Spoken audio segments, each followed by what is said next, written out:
Assalamualaikum warahmatullahi wabarakatuh. Waalaikumsalam warahmatullahi wabarakatuh. Keutamaan malam Lailatul Qadar. Hadis ke-1. An Abi Hurairah radhiyallahu anhu qala Rasulullah sallallahu alaihi wasallam man qama Lailatul Qadri imanan wa ihtisaban ghufira lahu ma taqaddama min dhanbi.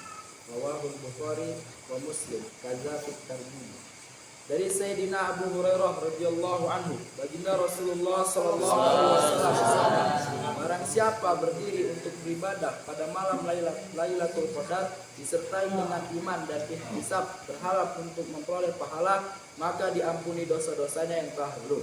Saya ulangi, dari Sayyidina Abu Hurairah radhiyallahu anhu, baginda Rasulullah sallallahu alaihi wasallam, barang siapa berdiri untuk beribadah pada malam Lailatul Qadar disertai dengan iman dan ihtisab, berharap untuk memperoleh pahala, maka diampuni dosa-dosanya yang telah lalu. Hadis riwayat Bukhari, Muslim dari kitab At-Targhib. Faidah, maksud berdiri di sini adalah sholat, juga meliputi bentuk ibadah lain seperti zikir, tilawah dan sebagainya. Kata-kata ihtisab, mengharap pahala, maksudnya agar niat seseorang ikhlas dan jauh dari buruknya niat dan riya.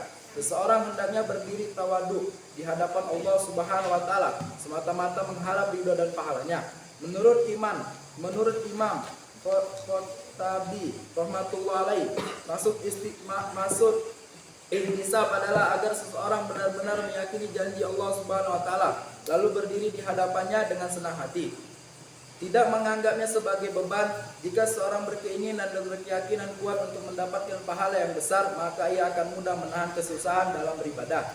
Bahkan ia akan merasa semua itu ringan. Itulah sebabnya mengapa para muqarrabin merasa ringan mengingatkan dan memperbanyak ibadah mereka. Di dalam hadis tersebut penting diperhatikan tentang dosa-dosa yang akan diampuni. Para ulama mengatakan bahwa yang diampuni hanya dosa-dosa kecil. Sebab setiap ayat Al-Quran yang menyebutkan tentang dosa-dosa besar selalu disertai lafaz kecuali yang bertaubat, illa man tabah.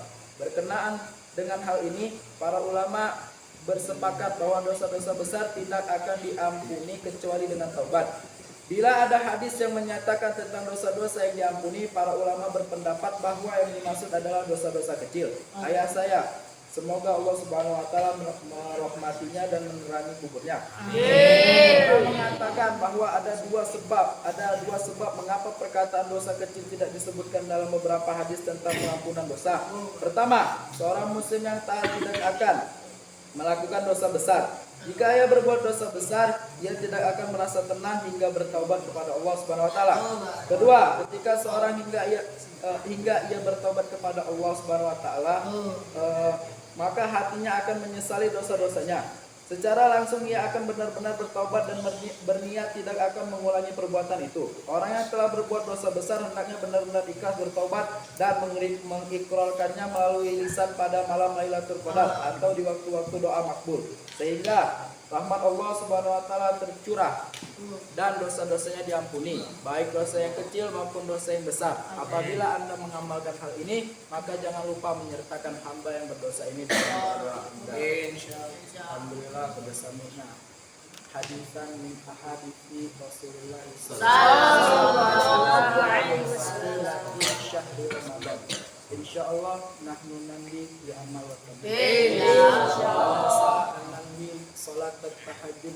Insyaallah iftitaman hadzal majlis wa bina nakhtatim bi doa di kifaratul majlis. Assalamualaikum warahmatullahi wabarakatuh.